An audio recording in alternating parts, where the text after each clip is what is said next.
Hey guys, so as I've mentioned a number of times in my videos, I have a PhD in mathematics, but at one point I was actually uh, planning on getting a graduate degree in economics and even got accepted into a master's program in economics, even got accepted to a PhD program in economics. Didn't particularly work out well for me, and I just realized that I wanted to go back to mathematics. One of the things that kind of surprised me, though, for the few years I was studying economics uh, at the graduate level, was how they handled the math. A lot of people don't realize that economics is a very intensely mathematical discipline. And in fact, for a lot of people who are going from undergraduate economics to graduate level economics, one of the things that's really a challenge is the increased level of difficulty with mathematics. For a lot of economists, especially the field of econometrics, which is an analytical statistical approach to subdiscipline of economics, they're basically applied mathematicians. And the reason I bring this up is the equation that's being used to calculate the thing with the tariffs. There seems to be two variables in this equation. I don't think I'm gonna put the equation up, and I don't think I'm gonna make another video talking about the equation. But I think I could just say it. No one, even if I put the equation up, I don't think it really adds anything. If you want to, you can Google and find it. But there's a variable which shows basically the percentage of the tariff that's going to be passed on. I think it's either interpreted as the increase of the tariff, which is going to be handled by the manufacturer, and the what they call the elasticity of I think it's the elasticity of the demand. So basically, if you introduce this tariff, prices are going to go up, but you can expect the sellers to eat some amount of that increased price. So to give you an idea, what I mean by that is to kind of explain it. Let's say that a seller is selling something at $6, and all of a sudden a 25% tariff is introduced. So all of a sudden that object or that item, whatever, which was $6, is now $7.50. And it was $6 before. Is the buyer, the consumer, the customer going to pay $7.50? Probably not. The seller is going to probably maybe take 50 cents of that loss or something like that. So what ends up happening is that the buyer ends up paying more, and the seller ends up making less profit. And that's what one of the variables is taking into account. And the other variable, talking about, let's see here, I think it's actually demand elasticity, if I can remember correct. And demand elasticity just basically says, how does the demand of an item change as the price goes up? So just think about like when you go to a store and you plan on buying something, but then you find that it's on sale, so you buy two of them. Laundry detergent, it was $8, but now the second one's 50% off. Your demand for that thing may have gone up. That's elasticity, how much it's changed.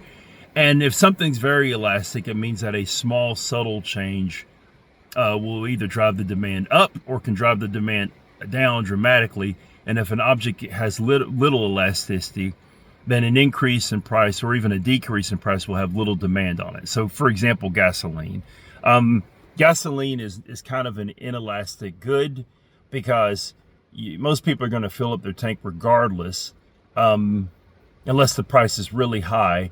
And if the price gets low, not very many people are going to, in addition to filling up their tank, bring canisters to get extra gas.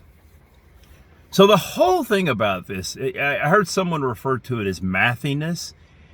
And basically it's applying math to make something seem like there's a lot more intellectual and scientific rigor going on behind it. And this seems to be a thing greatly with economics. And the thing that I find a number of things I find interesting about this. Maybe I will make a video talking about this later, and if I do, then I guess I'll kind of look at the equation they use. The equation, by the way, I'm referring to is what they're using, the equation they're using to calculate the amount of tariffs put on people not put on people, but put on other countries, is that there's all of this so-called mathematical rigor that's being placed into calculating what the tariffs are going to be. And you throw somebody an equation, and even if you have no idea what the equation means, you're like, well, there's an equation, there's math, so it's got to be smart people.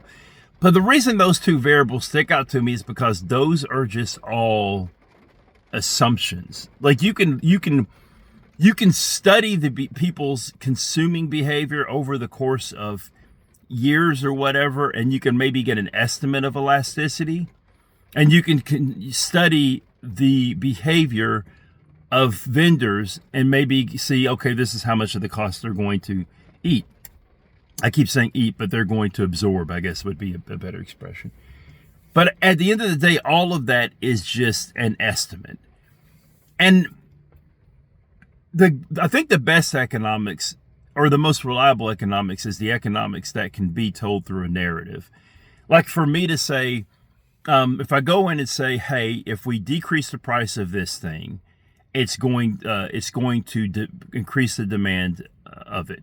If we look at the demand of a good in certain seasons, the demand's going to go up. Candy's going to go up during after Halloween. The demand for candy is going to go up right before Halloween, right before Valentine's.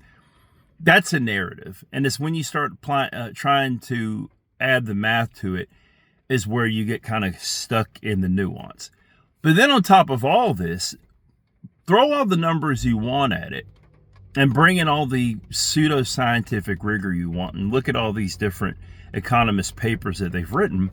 But at the end of the day, what they're absolutely ignoring is just the not so complicated, no need for rigor to simply understand that a tariff is a tax on domestic consumers.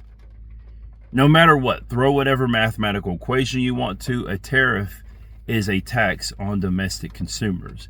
And there's two contradictory things going on. One, they're saying that we're going to get a whole lot of money from these tariffs. This money is going to come from the consumer, from the American consumer. So the American consumer is going to be taxed, and that's what they're saying. That's the one thing. Which, by the way, not to lose my point.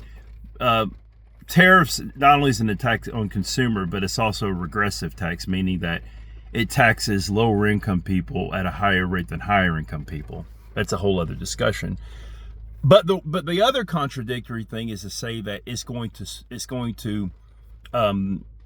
stimulate this manufacturing, because I guess if the domestic manufacturing can come in and produce the goods. They can produce the goods at a lower cost than it can overseas. But considering how these tariffs are being calculated, there's not even a guarantee that the domestic manufacturers can produce the good at a lower cost, or at a lower cost to the consumers than it can on the by international consumers.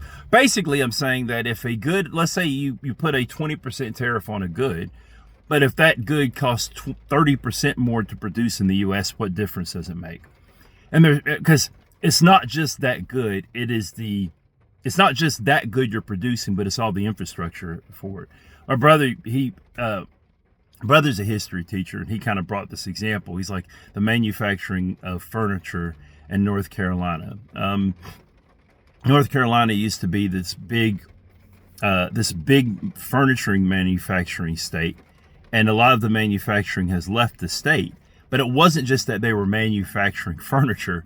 They also had rail lines in North Carolina that were built specifically to transport the furniture to the factories to be shipped out to vendors. So it wasn't just that they were producing furniture, but they have the infrastructure for the furniture. And those railways are gone now, or they've been shut down. They've been shuttered. So even if you started the factories up in North Carolina to make the furniture, yeah, the labor cost is going to be greater than it would be at other, possibly overseas, but also it no longer has the infrastructure for it. And this is not a short-term thing. This is it's a long-term problem to put not only to get it where you can produce these things, but also where you can build the infrastructure that can support moving these goods out. And then the other thing is obvious. It's just like there's certain things that the U.S. cannot produce or produce efficiently. Every morning I have a banana with my oatmeal. The U.S., maybe Hawaii, maybe Puerto Rico. I'm guessing. I haven't looked it up. Can they produce bananas? U.S. doesn't produce bananas. The only way the U.S., I guess, continental U.S. can produce bananas at any large rate would probably be greenhouses. And there are plenty other fruits and vegetables that even if we can produce them, we can't produce them all year round or can't produce them with the same efficiency that they can in other countries. Yet those things are having a tariff put on them. I mean, I don't know where Americans think their fruit is coming from during the dead of winter, when even those times when Florida is experiencing really cold temperatures.